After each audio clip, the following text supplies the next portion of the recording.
2024 crypto currencies के लिए बहुत बड़ा साल था। ग्लोबल क्रिप्टो मार्केट ने बहुत तेजी देखी और इसकी कुल वैल्यू नई ऊंचाइयों पर पहुंच गई। इस बढ़त ने फाइनेंस की दुनिया में क्रिप्टो को एक मजबूत जगह दिलाई।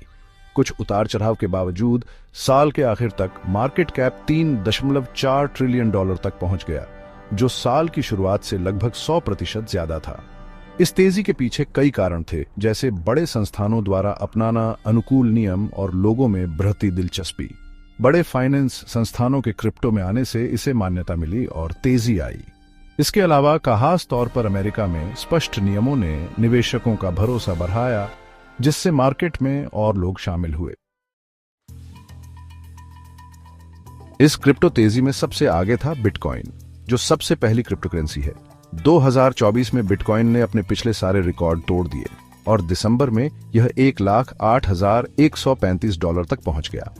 इस तेजी ने डिजिटल एसेट मार्केट में बिटकॉइन को एक प्रमुख खिलाड़ी के रूप में स्थापित किया और दुनिया भर के निवेशकों का ध्यान खींचा। बिटकॉइन की सफलता के पीछे कई अहम घटनाएं रहीं। पहले अमेरिकी स्पॉट बिटकॉइन ETF को मंजूरी मिलना एक ऐतिहासिक पल था, जिससे संस्थागत निवेश के द्वार खुल गए। इस कदम से पारंपरिक निवेशकों के लिए बिटकॉइन में निवेश करना काफी आसान हो गया, जिससे इसकी मांग और BRH गई। इसके अलावा वैश्विक स्तर पर आर्थिक कारक जैसे सेंट्रल बैंकों द्वारा ब्याज दरों में कटौती ने बिटकॉइन को पारंपरिक निवेशों की तुलना में ज्यादा आकर्षक बना दिया। जहां एक तरफ बिटकॉइन फलता फूलता रहा, वहीं इथेरियम के क्षेत्र में भी कुछ उल्लेखनीय रुझान देखने को मिले।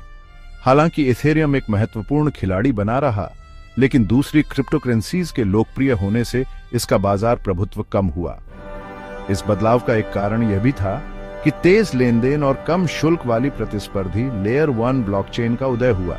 हालांकि लेयर 2 सॉल्यूशंस के विकास और अपनाने से इथेरियम की नवाचारी भावना बनी रही।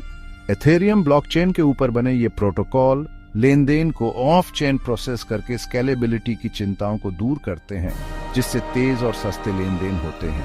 नतीजतन प्रमुख इथेरियम लेयर 2s पर लेनदेन की मात्रा में काफी वृद्धि हुई, जिससे इथेरियम उपयोगकर्ता अनुभव को बेहतर बनाने की उनकी क्षमता का पता चलता है। 2024 में क्रिप्टो करेंसी बाजार में ट्रेडिंग गतिविधियों में तेजी देखी गई, जो केंद्रीकृत और विकेंद्रीकृत दोनों तरह के एक्सचेंजों पर रिकॉर्ड तोड़ने वाले वॉल्यूम में दिखाई देती है।